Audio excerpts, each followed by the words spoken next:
আমন্ত্রণ ২১-এর রাতে। আমাদের আজকের বিষয় আওয়ামী লীগের মিছিল থেকে ককটেল। আজকে আমাদের সঙ্গে স্টুডিওতে উপস্থিত আছেন সিনিয়র সাংবাদিক, লেখক ও কলামিস্ট মোস্তফা কামাল। আপনাকে স্বাগত জানাচ্ছি ২১-এর রাতে। আমাদের সঙ্গে আছেন বাংলাদেশ সুপ্রিম কোর্টের সিনিয়র আইনজীবী আবু হেনা রাজাকি। আপনাকেও স্বাগত জানাচ্ছি। আওয়ামী লীগের মিছিল থেকে ককটেল, আমরা এতদিন মিছিল পর্যন্ত দেখেছি। আজকে রাজধানীতে মহাখালীতে এবং গণভবনের সামনে দুই ঘটনা আমরা দেখেছি। সে এক জায়গায় ককটেল বিস্ফোরণ হচ্ছে, এক জায়গায় ঝটিকা মিছিল করে তারা সরে গেছে। আমি আলোচনায় যাবার আগে সেই ঘটনাগুলি কিছু উল্লেখ করতে চাই। প্রত্যক্ষদর্শীরা জানিয়েছেন সকাল ৯টার দিকে মহাখালীর আইসিডিডিআরবি এলাকার সামনে কার্যক্রম নিষিদ্ধ আওয়ামী লীগ, নিষিদ্ধ সংগঠন ছাত্রলীগ ও যুবলীগের কয়েকজন নেতাকর্মী জড়ো হন। পরে তারা মহাখালী বাস টার্মিনালের দিকে মিছিল নিয়ে এগিয়ে যান। মিছিলটি টার্মিনাল এলাকায় পৌঁছালে মহিলা লীগের কয়েকজন সদস্য এতে যোগ দেন। এক পর্যায়ে মিছিল থেকে কয়েকটি ককটেলের বিস্ফোরণ ঘটিয়ে তারা দ্রুত সেখান থেকে সরে যান। ঘটনাটি এলাকায় আতঙ্ক সৃষ্টি করে। আরেকটি ঘটনা যেটি গণভবনে, সেটিও একটি কিছু উল্লেখ করতে চাই আমি। রাজধানী গণভবনের সামনে কার্যক্রম নিষিদ্ধ যুবলীগের নেতাকর্মীরা ঝটিকা বিক্ষোভ মিছিল করেছে। তবে ঘটনাস্থল কোন থানার আওতাধীন তা নিয়ে মোহাম্মদপুর ও শেরেবাংলা নগর থানার পুলিশের মধ্যে ভিন্ন বক্তব্য পাওয়া গেছে। সকাল 10টার দিকে গণভবন ও রেসিডেন্সিয়াল মডেল স্কুল অ্যান্ড কলেজের সামনে সড়কে এই বিক্ষোভ মিছিল হয়। স্থানীয় প্রত্যক্ষদর্শীরা জানিয়েছেন 40 থেকে 50 জনের একটি দল প্রথমে রেসিডেন্সিয়াল মডেল স্কুল অ্যান্ড কলেজের সামনে সড়কে জড়ো হয়। পরে তারা সড়কে মিছিল বের করে গণভবনের মূল ফটকের সামনে দিয়ে অতিক্রম করে। 1 থেকে 1.5 মিনিটের মধ্যেই মিছিল শেষ করে তারা দ্রুত স্থান ত্যাগ করে। মোহাম্মদপুর থানার ভারপ্রাপ্ত কর্মকর্তা জানিয়েছেন, আমাদের থানা এলাকায় কোনো মিছিল হয়নি। মিছিলটি কখন হয়েছে তাও আমাদের জানা নেই। আমরা যা দেখেছি সেটি শেরেবাংলা নগর থানা এলাকায় হয়েছে। এই ঘটনায় কাউকে আটক করা যায়নি। কামাল ভাই, দুটি ঘটনা দেখলাম। এছাড়া দেশের বিভিন্ন জেলায় প্রতিদিনই আমরা এই ধরনের ভিডিও দেখছি এবং খবরও আমরা জানি। কেন হঠাৎ করে আওয়ামী লীগের এই মিছিল এত বাড়ছে কেন? ধন্যবাদ আপনাকে। একদম তরতাজা বিষয় আপনি সামনে নিয়ে এসেছেন। যতই আমরা চেষ্টা করি যে আওয়ামী লীগ তো অনেকটা নিষিদ্ধ সংগঠনের মতো বা কার্যক্রম নিষিদ্ধ, অতএব আলোচনাটা করব না নিষিদ্ধ বিষয় নিয়ে, কিন্তু নিষিদ্ধ বিষয়ের দিকে প্রথমত আকর্ষণ একটু বেশি থাকে, দ্বিতীয়ত তথ্য গোপন করা যায় না, বরং তথ্য গোপন করার চেষ্টা হলে তথ্য বিকৃত হয়, অপতথ্য ছড়ায়। সেই দৃষ্টিকোণ থেকে আপনি একদম তাজা বিষয় যেমন এনেছেন, তথ্যমূল্য দিয়েছেন। সেটা বর্তমান ক্ষমতাসীনদের জন্য কতটা দুঃসংবাদ বা সুসংবাদ আরেক আলোচনা। আওয়ামী লীগের যারা মনে করেন এবং বিশ্বাস করেন যে তাদের নেত্রী চট করে চলে আসবেন যে কোনো সময়, তো চট করে আসেন আর হুট করে আসেন, এই ফাঁকে ককটেলের কাণ্ডকীর্তি কিন্তু ঘটে গেছে। এটা যত না ককটেল, তার চেয়ে বেশি হচ্ছে তথ্য, একটা বার্তা। নিজেদের কর্মীদের কাছেও তারা একটা বার্তা দিয়েছে, সরকারকেও একটা বার্তা দিয়েছে, প্রশাসনকে বার্তা দিয়েছে, পুলিশকে তো বার্তা দিয়েছেই। পুলিশের বার্তাটা আপনি পরিষ্কার করে দেখুন, কোন থানার মধ্যে সেটা পড়ে পুলিশও দায় নিতে চাচ্ছে না।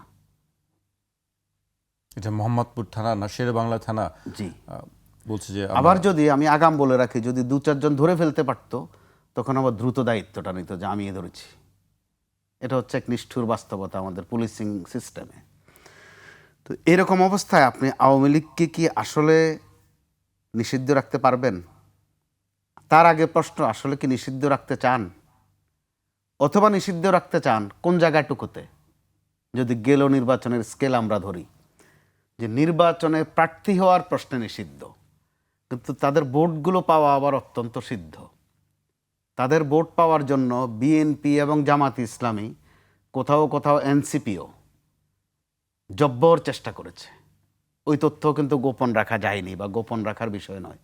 অর্থাৎ নির্বাচনে জয় পরাজয় নির্ধারণে আওয়ামী লীগের ওই ভোটগুলো ছিল ফ্যাক্টর। তার মানে আওয়ামী লীগ রাজনৈতিকভাবে সিদ্ধ, আইনগতভাবে অথবা নির্বাহী আদেশ প্রশ্নে নিষিদ্ধ।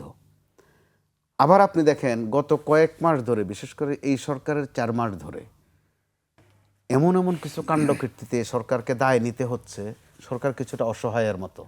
আমাদের কাছে তো তথ্য আছে, মাঝে মধ্যে আপনি দেখেন হয় ফটোকার্ড হোক অথবা সোশ্যাল মিডিয়ায় হোক, কোনোটা মূলধারার গণমাধ্যমও আসছে।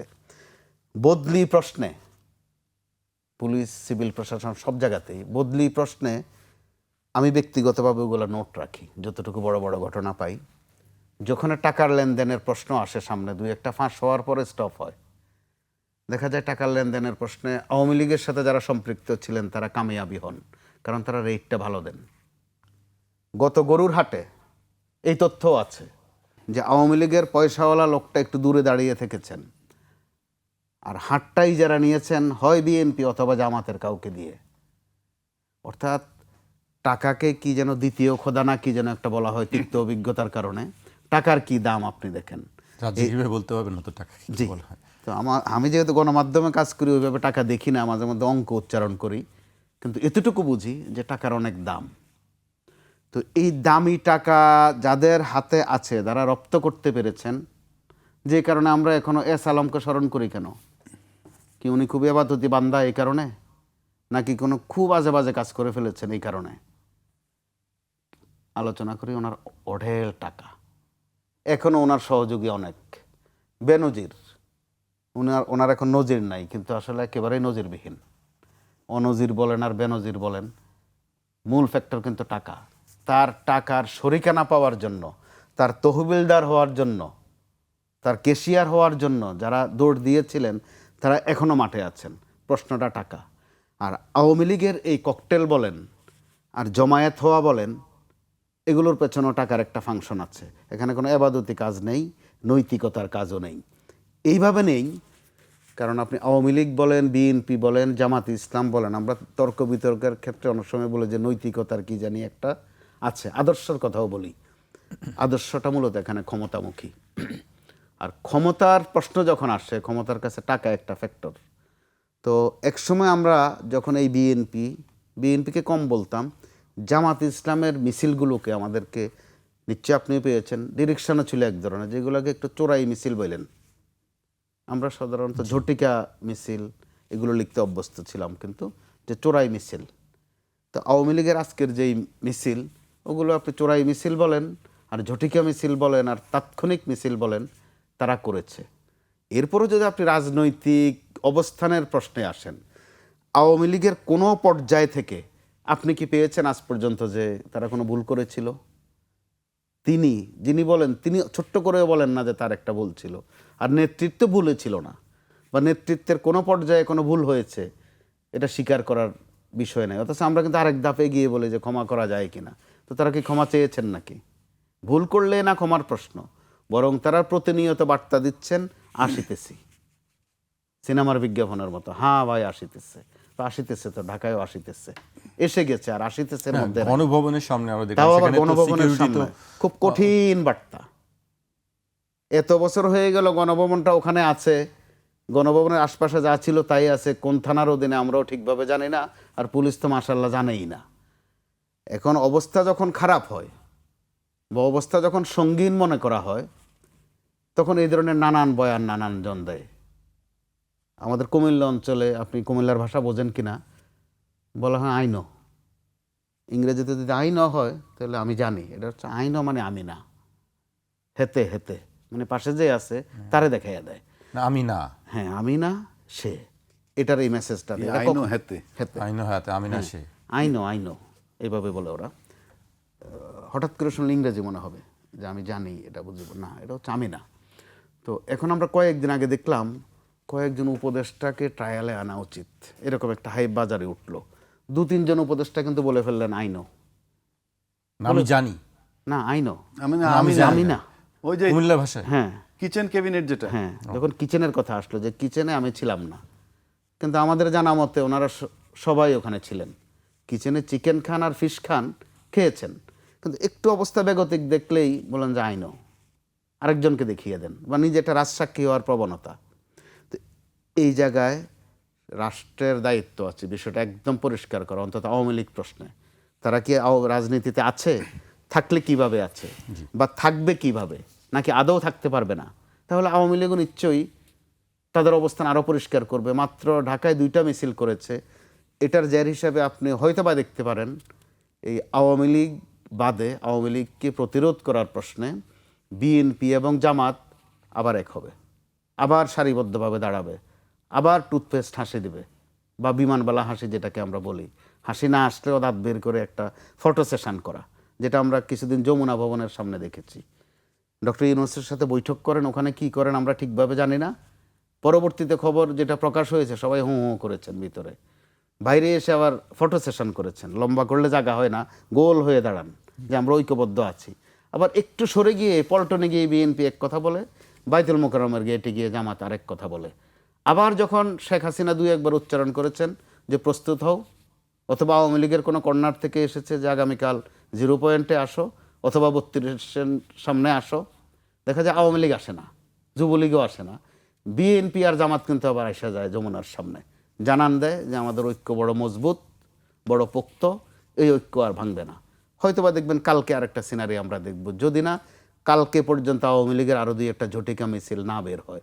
অর্থাৎ এখানে নৈতিকতার প্রশ্নটা পরিষ্কার করতে হবে বিএনপিকে আর আওয়ামী লীগকে, বা এমনকি জামাতকে।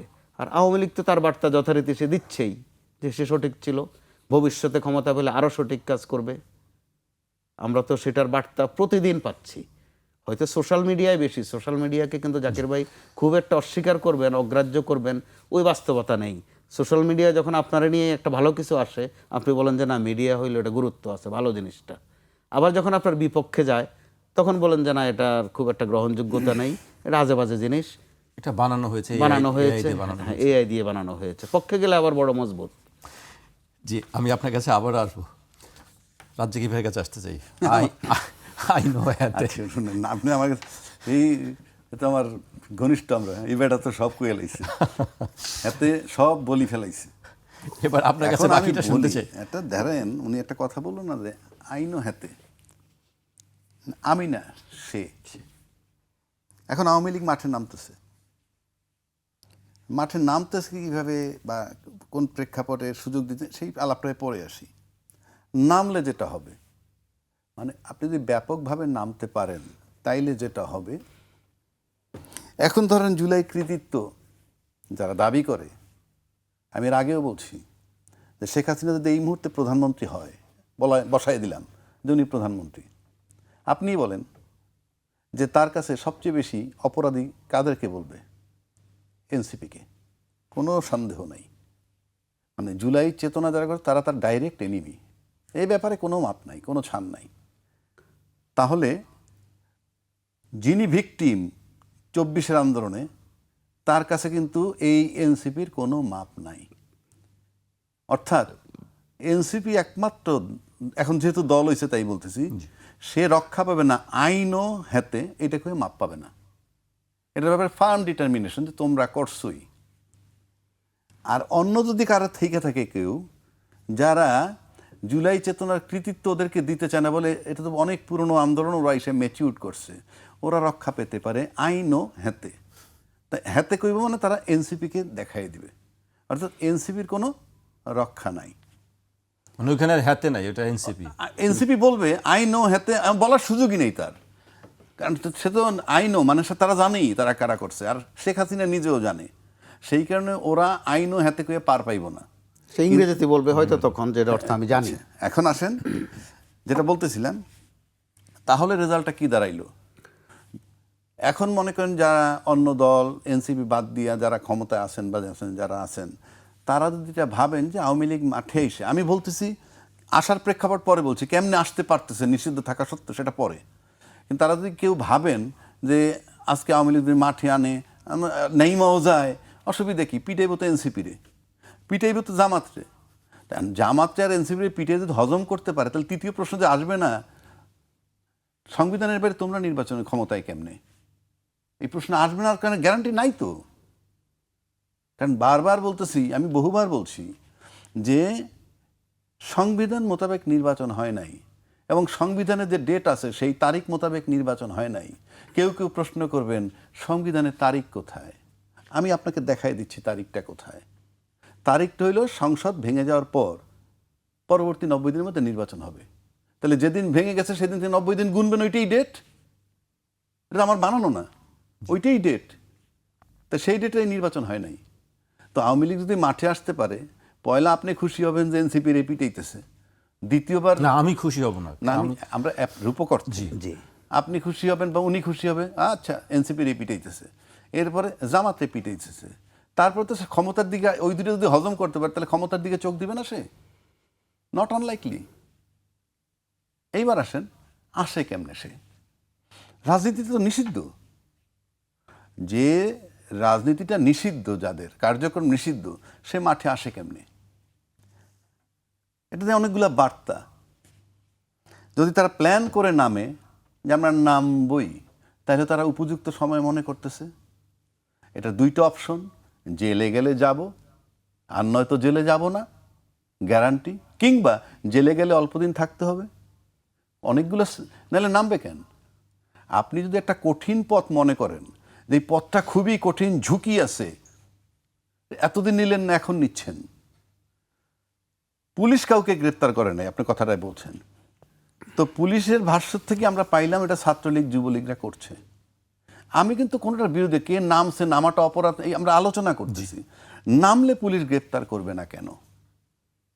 আপনি কাউকে না কাউকে তো গ্রেপ্তার করতে হবে, এক। দুই, বলতেছে এটা কোন থানার ঘটনা, এগুলো কোনো আলোচনা নয়। আমরা এটা বহু কালি দিচ্ছি। এইটার মানে হচ্ছে দায় এড়ানো। আপনি চলমান, আপনি যেমন কুমিল্লা বাসে চলে যাচ্ছেন, এক জায়গায় বাসে ডাকাতি দিয়েছে, আপনি তারপরে থানায় থেকে রাত্রে পার করে থানায় গেলেন মামলা করতে। কোন জায়গায় হয়েছে? অমুক। এটা তো আমার থানা না, এটা তো এটি খুব প্রচলিত। হ্যাঁ, অনেক ঘটনাই আমরা এই দেখি। আবার বললেন যে ওই থানায় গিয়ে বললেন যে ভাই আমার তো ওই থানাতে পাঠালেন, কোন জায়গার থেকে আপনি লাস্ট কোথায় নামছেন, আপনি অমুক জায়গায়, তাহলে ওই থানায়। এটার মানে হচ্ছে আপনি এই মামলাটা নিতে চাচ্ছেন না, অনীহা প্রকাশ করা। এই অনীহা প্রকাশ করাই মানে তাদেরকে ফেভার করা। আমি কি বুঝাইতে পারছি আপনাকে? আপনি যখন ককটেল মারবেন, মারার পর কোন থানার ঘটনা বলে দুইটা থানার ওসি যখন এড়াইয়ে যাইতেছে, তখন আপনি ধরে নেবেন এই এড়ানো মানেই হচ্ছে তাদেরকে সুযোগ দেয়া। এইবার আসেন, এই কারণে যদি এই দুই থানার ধস্তাধস্তি, দুই থানার ওসি সাসপেন্ড না হয়, আমি কিন্তু তাদেরকে সাসপেন্ড করতে বলছি না, আপনার আলোচনার থেকে বলছি। দুই থানার ওসি যদি সাসপেন্ড না হয়, এসপিকে যদি কৈফিয়ত তলব না করে, তাইলে ধরে নেবেন যে মন্ত্রণালয় এটার ব্যাপারে ইন্টারেস্টেড কিনা, প্রশ্ন আসবে। কারণ আপনার যে দলের কার্যক্রম নিষিদ্ধ রাষ্ট্রীয়ভাবে, সেটা সরকার জানে, সরকারের প্রশাসন জানে। আপনি ধরতে পারতেছেন না, দুই থানার অজুহাত দিয়ে ধরবেন না, থানার ওসি যদি বিরুদ্ধে যদি কোনো অ্যাকশন নেওয়া না হয়, এসপির কাছে যদি কৈফিয়ত চাওয়া না হয়, তাহলে ধরে নিতে হবে যে অলিখিতভাবে অ্যাপ্রুভাল দেয়া। তা নাহলে ধরবেন না কেন আপনি? আমি কি আপনার বুঝাইতে পারছি? এইবার আসেন দ্বিতীয় ধাপ। যদি তারা মাঠে নামে এইভাবে, পার্লামেন্ট কিন্তু 18 কোটি লোকের প্রতিনিধি থাকে। 300 এমপি মানে 18 কোটি লোকের, 300 এমপি মানে বাংলাদেশটাকে তো 300 ভাগ করা। সেই প্রতিটা ভাগ থেকে একজন করে সংসদ সদস্য ভিতরে ঢুকছে ব্যক্তি। তো এটা সমষ্টি করলে কি হয়? 18 কোটি লোকের প্রতিনিধি ওখানে। সেই 18 কোটি লোকের, আমি আওয়ামী লীগ বাদ দিলাম, 18 কোটি লোক অফিসিয়ালি, সেখানে কিন্তু ফ্রম ডে ওয়ান একটা গ্যাপ হয়ে রয়েছে। গ্যাপটা পরে বলি। এই যে বললাম আওয়ামী লীগ যে মাঠে যদি আসে, এনসিপির এই পিটাবে, এনসিপি যদি বুদ্ধিমান হয়, সে চিন্তা করবে পিটাইতে পারবে না। কেন? তারা মোকাবেলা করবে। আর পারবে না কেন? যেহেতু আওয়ামী লীগ ক্ষমতায় নাই, পুলিশ তার পক্ষে নাই, সেহেতু ক্ষমতা মারামারি এক জিনিস, আর ডিটেনশন নেওয়া, আটকায় রাখা, সেটা কঠিন কাজ। তো এখন যে জায়গাটা আমি ছিলাম, ফ্রম ডে ওয়ান পার্লামেন্টে কোনো একটা খারাপ সিচুয়েশন এলে যে সব দল একত্রিত হবে, ভাই যেমন বললেন, একত্রিত হয়, কিন্তু এখানে আপনি হবেন না। কেন হবেন না? এইবারে পার্লামেন্টে যাওয়ার আগে কিন্তু কিছু প্রতিশ্রুতি ছিল। এগুলো ছিল রাজনৈতিক দলের মধ্যে, আর রাজনৈতিক দলের মাধ্যমে সাধারণ জনগণ প্রতিশ্রুতি পেয়েছে। রাজনৈতিক দলগুলো ঐক্যমত্য হয়েছে, আমরা গণভোট করব, গণভোট করে নির্বাচনের সময় একই দিনে গণভোট করব, গণভোট করে গণভোটের আলোকে জুলাই সনদ বাস্তবায়ন করব। এগুলো কিন্তু রাজনৈতিক দলের ভিতরে সমঝোতা, আর এই রাজনৈতিক দলের মধ্যে জনগণের কাছে দেওয়া প্রতিশ্রুতি। কিন্তু আপনি পার্লামেন্টে যাওয়ার পর যখন প্রতিশ্রুতি ভঙ্গ করলেন, আমি সুনিশ্চিতভাবে বলে দিচ্ছি এটা ভঙ্গ হয়ে গেছে। আপনার করার ইন্টেনশনে একটা অধিবেশন শেষ হওয়ার পর পরবর্তী অধিবেশনে অর্থ অধিবেশন বলে, এটাকে বলে অর্থ অধিবেশন, বাজেট অধিবেশন শুরু হয়ে গেল, ওই আলোচনা নাই। তাহলে তো ফ্রম ডে ওয়ান আপনার ইউনিটি নষ্ট হয়ে গেছে। এখন আসেন, এই ইউনিটি কেউ ভাঙতে যাবে না, এই মানে এই ইউনিটি আপনি ইউনাইটেড করতে পারবেন না। এই কারণে আপনি ওই যে প্রতিশ্রুতি দিছিলেন এখন আপনি বাস্তবায়ন করতেছেন না, বলতে বিরোধী দলরা কি করবে?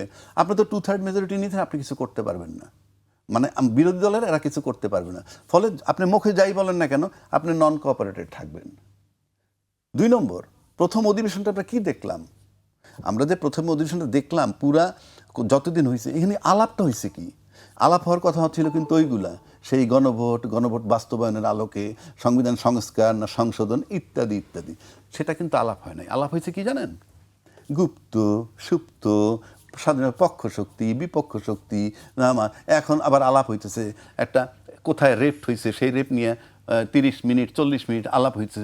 নামকরণের বিষয় আছে, নামকরণের বিষয় আছে, আরেকটি বিষয় যে জীবিত বাবাকে মুক্তিযুদ্ধে ঠিক আছে, বলা অনেক মানে বিষয়। এই যে আলাপগুলো হচ্ছে, তারপরে ইংরেজি কিভাবে 71 সালে বাবা মারা গেছে, তো 81 সালে তার জন্ম, নানান কাহিনী। আপনি চিন্তা করেন তো পুরো দেশটা, এটার ইম্প্যাক্টটা কি, এই রাষ্ট্রে এটার ইম্প্যাক্টটা কি? আলোচনার খোরাক হচ্ছে আর কি। আলোচনার খরচ হচ্ছে আপনি ইংরেজিকে ওই যে শুদ্ধভাবে বলছে, ওই যে কে একটু আগে আমরা হিসাব করে অশুদ্ধভাবে আসলাম না, 2,76,000 টাকা করে পার মিনিট ব্যয় করে এই আলাপ। রাস্তা কাঁচা। আপনি পার্লামেন্টে আলাপ করেন, যদি আপনাদের সেরকম ইয়ে থাকে। সম্প্রতি ভারতে কি হয়েছে, দিল্লিতে, সেই দিল্লি কাণ্ড নিয়ে পার্লামেন্টে আলাপ করেন যে এখানে কার অপরাধ, কি অপরাধ, এটা কেন হইল। পার্লামেন্ট আপনি সেই আলাপ করবেন, স্মার্ট পার্লামেন্ট। আপনি আলাপ করেন শুদ্ধ বাংলা কয় কিনা, শুদ্ধ ইংরেজি কয় কিনা, তারপরে রেপের ঘটনা নিয়ে। এইটার জন্য আপনাদেরকে জনগণ ভোট দিছে। জনগণ ভোট দিছিল যে কালে, সেগুলো তো নষ্ট করলেনই, প্রতিশ্রুতি ভঙ্গ করে ফেলছেন। যদি কোনোদিন এটা বাস্তবায়ন হয়, আপনি মনে করবেন সহজভাবে হবে না। আবার যদি কোনো বাজে পরিস্থিতি হয় তাইলে হয়তো হবে, নাইলে এটা হওয়ার কোনো কারণ নাই। আর না করলে যেটা হবে, আপনি ডিভিশন করে ফেলছেন, আপনি কখনো ইউনাইটেড হতে পারবেন না। কারণ আপনি ক্ষমতায় যখন চলে আসার পর আপনি যার যার তারটা দেখেন, তখন তো আপনাদের ভিতরে question of not trust, rather mistrust. ভিতরে যদি আপনাদের বিশ্বাস ভঙ্গ হয়ে যায়, কি হবে? যারটা সে সামাল দিবে। ইউনাইটেড আপনি করতে পারবেন না, কারণ দেশ সেই জায়গাটায় নাই। কারণ আপনি পার্লামেন্টে কি করেন, এই দেশের জনগণ দেখে। জনগণ যদি এত মূর্খ মনে করেন আপনার সাথে হয়তো ইংরেজি বলতে পারে না, তাদের মেধা আছে। কেন বলছি? যারা খুব ভালো ইংরেজি জানেন, খুব বড় পণ্ডিত, খুব বড় পিএইচডি, চাকরি টোকান। কিন্তু রাষ্ট্র যারা চালায় খুব পণ্ডিত হইতো না, মেধা দরকার। জি। কারণ আমি একটা ছোট্ট কথা বলি, একজনে লেখাপড়া জানে না, সে বড় ব্যবসায়ী, ভদ্রলোক মারা গেছেন। তিনি পোলার আইসক্রিম কোম্পানির মালিক, আমানুল্লাহ সাহেব। তার ওখানে আমার যাওয়ার সুযোগ হয়েছিল একবার, একটা কারণে। আমি স্মরণ করতেছি এই কারণে, মৃত লোকের গীবত করছি না, প্রশংসা করছি। টেলিফোন আসলো জাপান থেকে, তার লোক এসে টেলিফোনটা দিয়ে দিল, স্যার জাপান থেকে টেলিফোন আসছে। সে ইংরেজি কইব, কি কইব আল্লাহ জানে, আমি জানি লেখাপড়া জানে না। বৈঠেছি বলতেছে, আমান স্পিকিং, এলসি সেন্ড, ফ্যাক্স কাম, টেলেক্স কাম, শিপ নো কাম। এইভাবে ভাই 3-4 মিনিট আলাপ করছে। আমি বসা, আরেক ভদ্রলোক ছিল মেজর কামরুল, ভদ্রলোক মারা গেছেন। বাইরে এসে দিন আলোচনা করলাম, ভাইটাল কথা একটাও ছুটে নাই। এই কথা বলছে উনি, আর 1.5 মিনিটে আমাগো লাগতো 7 মিনিট ইংরেজি ঠিক করতাম, ওইটা সেইটা। কিন্তু আপনার চমৎকার ইংরেজিটা, আমান স্পিকিং, এলসি সেন্ড, ফ্যাক্স কাম, টেলেক্স কাম, যেগুলো দরকার সেগুলোই তিনি। ইয়েস, একদম কাজের কথাগুলো বলে এটাকে দিয়েছেন। বলে তিনি দিয়ে মেধা। দিয়েছেন। সুতরাং এই পার্লামেন্টে কে কি ভুল কইলো, কে কতটুকু ইংরেজি জানে, আমাদের জানা আছে বাইরের থেকে, আমাদের জানা আছে, গল্প করে তো লাভ নাই। কে কতটুকু ইংরেজি জানেন, কে কতটুকু লেখাপড়া করছেন, আমাদের জানা আছে। আমরা যে খুব বেশি করে তাও না, জানা আছে। আমি আপনার পার্থক্য নাই তো, শুধু চেয়ারটা পাওয়ার পর আপনি বিরাট কিছু হয়ে গেছেন, এর বাইরে তো কিছু না। সুতরাং ওই আলোচনা বাদ দিয়ে আমি আবারও বলছি, দিল্লির ইস্যুটা পারলে আলাপ করেন পার্লামেন্টে। That is very important in the name of security even, plus 2 দেশের রিলেশনশিপ নিয়ে। জি, বিরতিতে যেতে হচ্ছে, বিরতির পর আবারও ফিরছি আলোচনায়। একটা বিরতি নিচ্ছে, ফিরছি এখনই।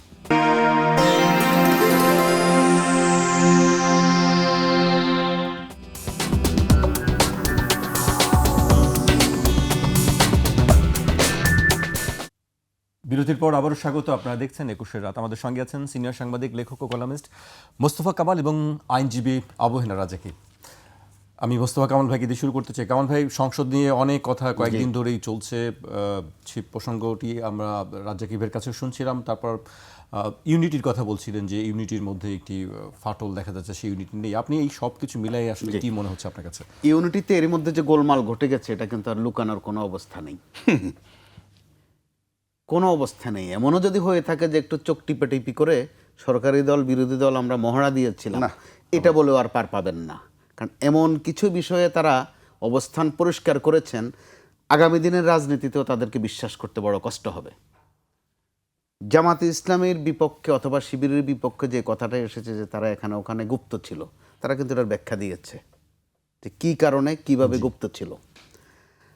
আবার হানা ভোটের প্রশ্নে বা জুলাই সনদের বিষয়ে বিএনপি অবস্থান পরিষ্কার করেছে যে তখন মাথা নেড়েছিলাম একটা কৌশল হিসাবে, যদি না নির্বাচনটা না হয়, অর্থাৎ আমরা, তারা শব্দটা ব্যবহার করছে কৌশল, এটা কৌশল নয়, এটা এক ধরনের চাতুরি। তাহলে ভবিষ্যতে অথবা বর্তমানেও তো আমরা প্রশ্নবিদ্ধ যে এখন যে কথাগুলো বলছেন এগুলোর মধ্যে কোন চাতুরি আছে, আবার আগামী দিন আর একটা বলবেন কিনা। তো বলতে বলতে গিয়ে এমন সব শব্দ, এমন সব তথ্য আপনারা নিয়ে এসেছেন, আপনাদের ভাণ্ডারও খালি হয়ে গেছে। যে কারণে সংসদে ওই যে ডিম্বাণু আর শুক্রাণু আর ভ্রূণ কী পরিমাণ কার নষ্ট হয়েছে এগুলো নিয়ে আলাপ শুনতে হয়। মানুষ কিন্তু খুব ত্যক্ত বিরক্ত এসবে, যে এত টাকা খরচ করে আপনাদেরকে কি সংসদে এই করার জন্য পাঠানো হয়েছিল। কিছুদিন আমরা বিরক্ত ছিলাম, সমালোচনা করেছি যে তারুণ্যের মধ্যে যারা, অর্থাৎ এনসিপি অথবা যারা বয়সে তরুণ কয়েকজন এমপি যে একটু উল্টাপাল্টা বলেন, আজে বাজে সম্বোধন করেন, এতে করে শ্রদ্ধার একটা ঘাটতি ঘটে। কিন্তু গত কয়েকটা দিন আপনি দেখেন তো পার্লামেন্টে যেসব বিশ্রী বিশ্রী শব্দ উচ্চারণ হয়েছে, বোরকা হিজাব নিয়ে যেসব কথাবার্তা হয়েছে, এগুলো কিন্তু অত্যন্ত ময়মুরব্বী পর্যায় থেকে এসেছে। প্রতি মিনিটে 2,74,364 টাকা একটি হিসাবে বলা হচ্ছে, টিআইবির যে হিসাবে দিয়েছিল আগে। যদি অর্ধেক যদি করে ফেলেন 1,35,000 ধরেন, জি, তো এই টাকা কার টাকা? প্রতি মিনিটে এই টাকা কার টাকা? তো তখন তো প্রাসঙ্গিক হয়ে যায় যে আওয়ামী লীগ একসময় সংসদে হালকা পাতলা বিষয় নিয়ে কথা বলতো, বন্দনা গাইতো, প্রশংসা করত, বিরোধী দলকে গালি দিত। বিরোধী দল থেকে দাবি উঠেছিল যে বিরোধী দলকে তাহলে গালি দিয়ে বাবদ কত। দেখা গেল যে পুরা সেশনটা বিরোধী দলের পেছনে চলে যায়, অর্থাৎ ওদেরকে কত মন্দ বলা যাবে। মাঝে মধ্যে আবার মমতাজের গান বাজতো, যে মমতাজের গান বাবদ কত।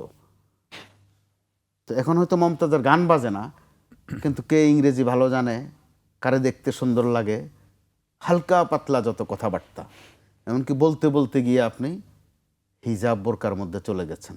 আস্তে করে কোন দিন ভাই লুঙ্গিতে চলে যাবে, খুব ভয়ের মধ্যে আছি। কিন্তু তো সংসদে এখন যে আলোচনাটা চলছিল এটা তো দামি একটা সেশন, বাজেট অধিবেশন।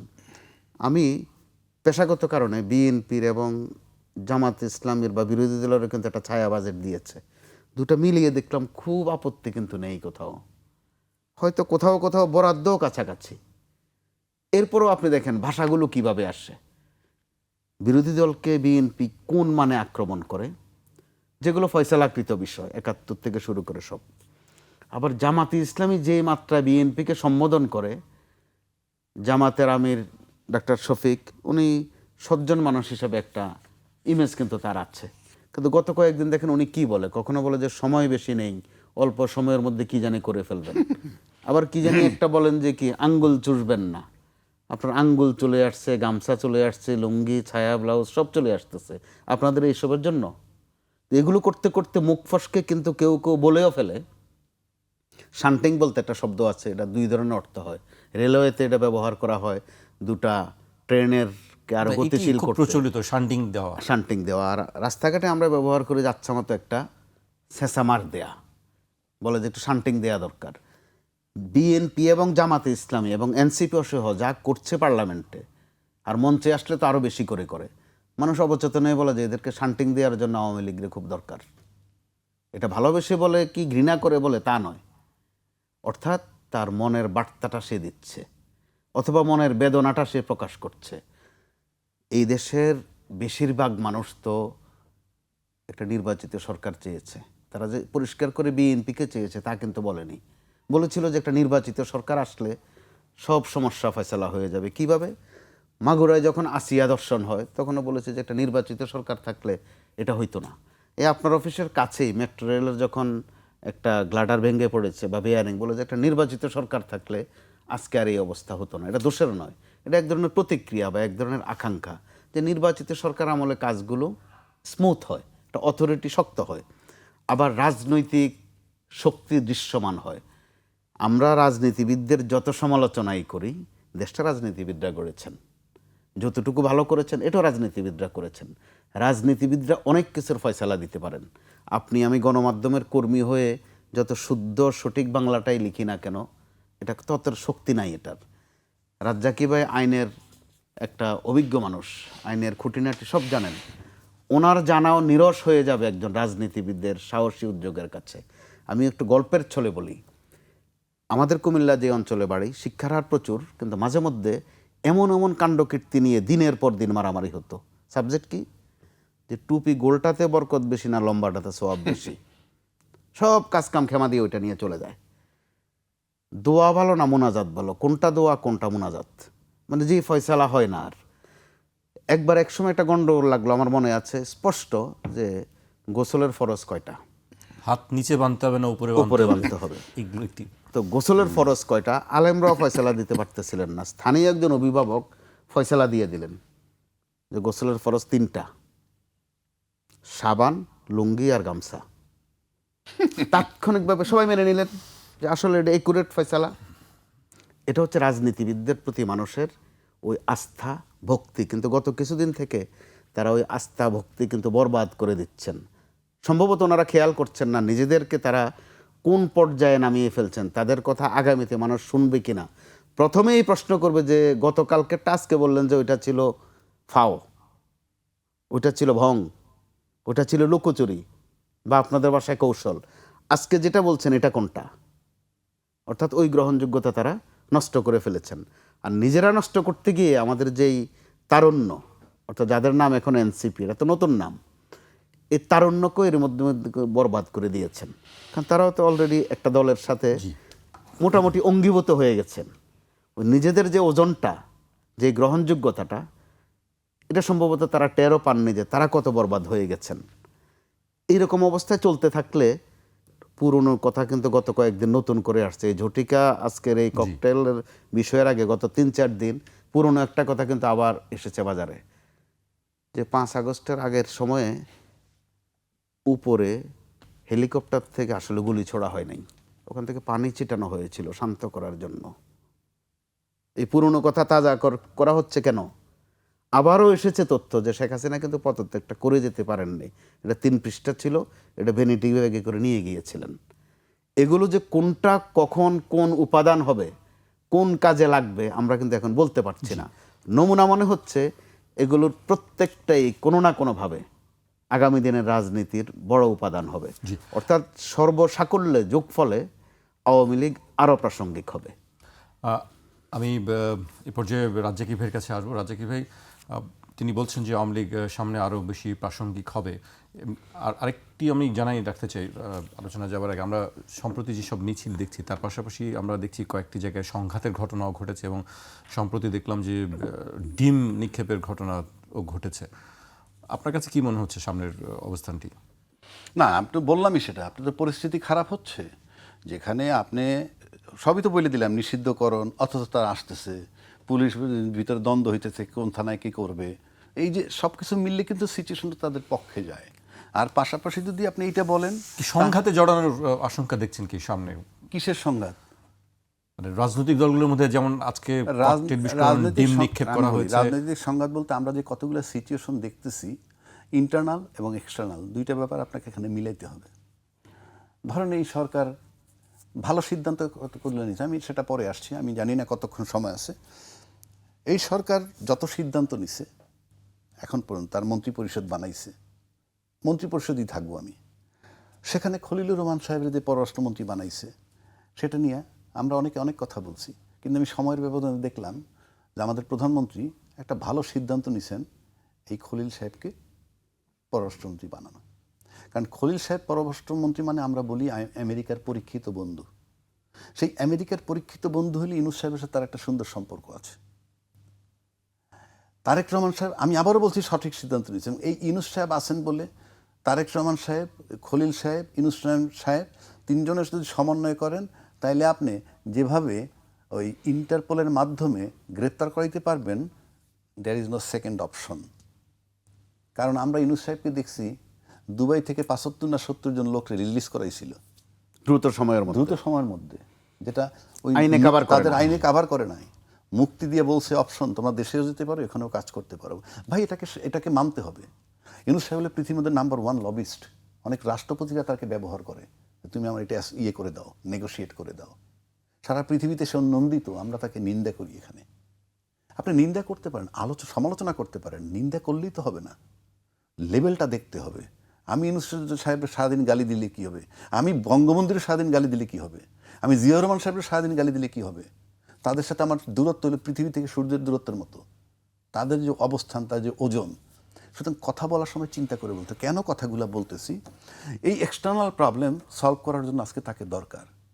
খলিল সাহেব আছে বলে, এবং এটা রাইট ডিসিশন ওনার। আজকে খলিল সাহেবের ফুল স্টপ দেন, ইন্টারপোলের অ্যাকশন বন্ধ হয়ে যাবে, বিকজ হিল নট ওয়ার্ক। 2, রাজনৈতিক পলিটিক্যাল যে স্ট্যাবিলিটি দরকার ইন্টারন্যাশনালি, বাংলাদেশের 3টা দেশে খেলা চলতেছে সুপারভাবে, চায়না, আমেরিকা, ভারত, এবং সেটা ম্যাচিউর্ড। এই ম্যাচিউর্ড যখন ম্যাচিউর্ড হইল, তখন হাসিনা সামাল দিতে পারে নাই বলে চলে যেতে হয়েছে। ঠিক সেই জায়গাটা এসে কিন্তু আবার তারেক রহমান সাহেব বসছেন। ওইটা কিন্তু টলমল অবস্থা, আগুন চলছে, আগুন। আপনি তুষের প্রেসে দাঁড়াইছেন, ভিতরে কিন্তু আগুন। ঠিক এই যে 3টা দেশের সাথে ব্যালেন্স করাটাকে 4টিখানি কথা না। শেখ হাসিনা ফেল করছে, ফেল করার কারণে গেছে, সেখানে আজকে তারেক রহমান সাহেব বসছে, তাকে সবাই কোঅপারেট করা দরকার। ঠিক সেই সময় যখন আপনার দিল্লির ঘটনাটা ঘটলো, এই ঘটনা কিন্তু পজিটিভ অর্থ বহন করে না, আপনি যেভাবেই নেন, কারণ এমনি তার সাথে আমাদের সম্পর্ক টানাপোড়েন চলছে। সেটাকে আপনি আরও ত্বরান্বিত করলাম। কেন করলাম? আপনি এটা কথার পিঠে কথা আসতেছে। এই যে আমাদের জাহিদ সাহেব ওখানে গেলেন, উনি বারবার বলছেন আমি সরকারের প্রতিনিধি হিসেবে গেছি। সরকারের প্রতিনিধির প্রমাণটাই হলো আপনার লাল পাসপোর্ট। আপনি মুখে বললে তো হবে না। Nobody knows you. আমি কি পৃথিবীর সব রাষ্ট্রপতিকে চিনি? পৃথিবীর সবাইকে চিনি। তার ক্রেডিবিলিটিও তার ডকুমেন্ট। তা আপনি সরকারের প্রতিনিধি কাছে আপনি লাল পাসপোর্ট নেবেন না কেন? তার রিপ্লাই আবার দিছেন, নিচ্ছি নেব করে নিচ্ছি নেই, নেওয়া হয় নাই। মানে এটা কি? নিচ্ছি নেব করে নেওয়া হয় নাই, এটা রাষ্ট্র তো। ফাইনালি যত বিতর্কই হোক, তাকে কিন্তু অ্যালাউ করছে, আপনি যান। তখন আপনি গেলেন না। কেন গেলেন না? আপনি প্রতিবাদ হিসেবে, এই প্রতিবাদ দেখাইতে আপনি 2.5 ঘন্টা ওয়েট করলেন কেন? আপনি তখনই প্রতিবাদ দেখেন, নো আমি যাবই না, ডিটারমাইন্ড। আপনার সাথে অ্যাম্বাসাডার ছিল আমাদের, কন্টিনিউ আপনি ইয়ে করছেন। 3 নম্বর, আপনার প্রায়োরিটি কোনটা ছিল বেশি? রাষ্ট্রকে প্রতিনিধিত্ব করা নাকি রাগ করে চলে আসা? আপনার কথাই ধরি আমি। রাষ্ট্রকে যদি আপনি রিপ্রেজেন্ট করতে চান, আপনার যাওয়া ছিল ফরজ। আইসে তারপরে বলেন আমাকে এই অপমান করছে। আপনি যাননি, আপনি বারবার বলছেন সরকারকে প্রতিনিধি, আপনি সরকারকে অপমান করছেন। 2 নম্বর, আপনার কাছে প্রায়োরিটি ছিল কোনটা? ওই সেমিনার নাকি ফিরে আসা? আর সেমিনার যদি আপনার কাছে প্রায়োরিটি হয়, তাহলে তো আপনার ঢোকা উচিত ছিল। আর চলেই যদি আসবেন, আপনার সাথের লোকরা রেখে আসছেন কেন? আপনি তো, that delegate was headed by you. আপনি যখন যাচ্ছেন না, আপনি তাদেরকে রেখে আসছেন কেন? সেই কারণে আমি বলছি, এখন আসেন, এটার জেটটা কোথায় যাবে? আলটিমেটলি রাষ্ট্রের সাথে। এটার জেটটা বহন করবে কে? আমাদের প্রধানমন্ত্রী তারেক রহমান সাহেব। একজন সাদাসিধা সহজ সরল মানুষ এটা বহন করবেন। এটা তাহলে গেল এক্সটার্নাল সাইড। আসেন ইন্টারনাল। আপনি যদি বলেন আদ্দিন হাসপাতালে একটা লাইসেন্স বাতিল করে দিয়েছেন, মানবাধিকার লঙ্ঘন। সংবিধান আপনার স্বাস্থ্যসেবা নিশ্চিত করছে, সেখানে আপনি অপরাধীর বিচার হবে। হাসপাতালের লাইসেন্স বাতিল কেন? মেডিকেল কলেজের ল্যাব, যেটা ভাই বলল of the record, medical college যারা পড়ে তাদের ল্যাবরেটরি হলো হাসপাতাল। সেই প্রশ্নটা আসছে যে তাহলে মেডিকেল কলেজ তাহলে কিভাবে চালু সেটাই থাকবে? তো বলছি। আপনি তাহলে কি সার্টিফিকেট সর্বস্ব ডাক্তার বাইর করবেন? 2 নম্বর হইল, ওখানে যারা নেগলিজেন্সি যদি থাকে, মানে ভুল চিকিৎসা যদি তাদেরকে থাকে, আইনের আওতায় আনতে হবে। সবটার বিচার হবে। জি। আপনারা সিদ্ধান্ত নিচ্ছেন কীরকম? প্লেন ক্র্যাশ করছে, ওই রুটের প্লেন সব বাতিল করে দিব, ওই প্লেন চলতে পারবে না। বাস অ্যাক্সিডেন্ট হয়েছে, ওই লাইনে বাস চলতে পারবে না। আপনার থিওরিটা তো এরকম। আপনি ঘটনার জন্য অ্যাকশন দেখাবেন। স্বাস্থ্যমন্ত্রী দেখাইছে মনে হয় যে রিয়াকশন দেখাইছে। এটাকে অ্যাকশন বলে না, রিয়াকশন বলে। তাহলে আপনি যারা জড়িত ছিল তাদেরই পানিশমেন্ট হওয়ার জরুরি, কিন্তু বাকি সবাই সাফারার। জি। আরে সেখানে সিসিইউতে লোক ছিল, আইসিইউতে লোক ছিল, তারপরে 250 টাকায় ডায়ালিসিস হয়, 380 টাকায় সারা দেশ শহর থেকে গাড়িতে রুগী বহন করে। আপনি এগুলো ডিপ্রাইভ করছেন ওই 6 জনের নামে। আপনারও তো অ্যাকশন হওয়া উচিত আপনার বিরুদ্ধে। আমি আবারও বলছি, আপনি সংবিধান বলছে চিকিৎসা নিশ্চিত করা, সেখানে আপনি একটা হাসপাতাল বন্ধ করে দিচ্ছেন যেখানে গরিব, নিম্ন মধ্যবিত্ত এবং একেবারে ওই লেভেলের লোকগুলো, তার সংখ্যা বাংলাদেশে 70%, তাদের চিকিৎসা বঞ্চিত করলেন। আমি আবারও বলছি, আপনার হাসপাতাল বন্ধের কোনো আইনি অধিকারই নেই, আপনি বিচার করবেন। তো এটার খেসারত কে দিবে? প্রধানমন্ত্রী। আসেনি পরে সমঝোতার ভিত্তিতে টাকা নিলে চাঁদা নয়, এটার খেসারত দিবেন প্রধানমন্ত্রী। তারপরে জাকাতের চেয়ে চাঁদা ভালো, এটার খেসারত দিবেন প্রধানমন্ত্রী। তারপরে নামকরণ যে লড়াই, যেখানে প্রধানমন্ত্রী তার পিতার নাম ফেরত আনতেছেন না, সেখানে আমার নামে আমি অনেক কিছু করে ফেলতেছি, এটার খেসারত দিবেন প্রধানমন্ত্রী। কেন বলছি? নৌকা দেখছেন তো, নৌকা চলে যে, নৌকার পানি যেদিক দিয়ে উঠুক জমে কোথায়? তলায়। তাহলে আপনারা যে যা কারবার করছেন সব জমতে থেকে তলা বলতে প্রধানমন্ত্রীর শোল্ডারে। তাহলে ইন্টারনাল প্রবলেম করছেন, দিল্লি কাণ্ড ধরলে আপনি এক্সটার্নাল প্রবলেম করছেন। 3টা রাষ্ট্র নিয়ে আমরা জিও পলিটিক্সে কিন্তু আগুনের মধ্যে আছি। তার ভিতরে আপনি যেখানে শীতল না কইরা আপনি উত্তপ্ত করতেছেন, বাহবা নিতেছেন, আবার আইসা বলতেছেন যদি সঠিক প্রক্রিয়া আমাদেরকে দাওয়াত দেয় আমরা যাব, ইনভাইটেশন দিলে যাব, আমার এনগেজমেন্টের দরকার আছে। আরে ভাই, আপনি এইগুলা বুঝেন না, এতকাল এত কিছু করছেন, এটা বোঝেন না। সেটাই বললাম যে নৌকার পানি তলায় গিয়ে জমে। সুতরাং আমরা ইন্টারনাল এবং এক্সটার্নাল বোথ ওয়েতে প্রবলেমে আছি। তারপরে বলবো, foreign minister right person choose করছেন, এখনও এই সরকারের স্টেবিলিটিটা আছে এবং খলিল সাহেব যতক্ষণ থাকবেন চেষ্টা করবেন। আর কেউ স্টেবল করার জন্য আমি কাউকে উপযুক্ত দেখি না এখন পর্যন্ত।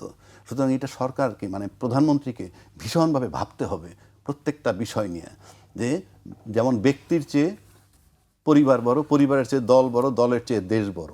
এই যদি ভাবেন তাহলে প্রত্যেকটা ঘটনার সাথে কি হয়, রাজনীতি কোন দিকে গড়ায় আপনাকে খেয়াল রাখতে হবে। আপনাকে 5টা বছর যেতে হবে, মাত্র 4 মাস। তো পুনরাবৃত্তি আমরা বারবার দেখি বিভিন্ন ঘটনার, সেই পুনরাবৃত্তিটা আসলে কিভাবে রোধ করা সম্ভব? পুনরাবৃত্তির রোধ হবে না তো, কারণ আপনি যদি কমিটমেন্ট ফেল করেন, যিনি ধর্ষণ করেন তাকে যদি প্রকাশ্যে মৃত্যুদণ্ড দেন, বলছিলাম আপনাকে, জানি না তো, যিনি ধর্ষণ করলে মৃত্যুদণ্ড সে জানে না? সে তো জানে, তারপরেও কেন করে? স্বাভাবিক না। আবার যদি বলা হয় প্রকাশ্যে গুলি করা হবে, সরকারের পক্ষ থেকে পবিত্র দায়িত্ব মনে করে যিনি গুলি মারেন সেও সুস্থ না। আপনাকে 20 লাখ টাকা বেতন দিলে আপনি হত্যা করতে পারবেন না ওইভাবে। তার মানে কি, এরা আইন জানার পরও ধর্ষণ করে আর উনি হত্যা, কেউ স্বাভাবিক না। এইবার আসেন, রাজনীতিবিদরা বুঝেন না, তারা তো আইন বানান, তারা জানেন না আইন না মানলে কি হয়।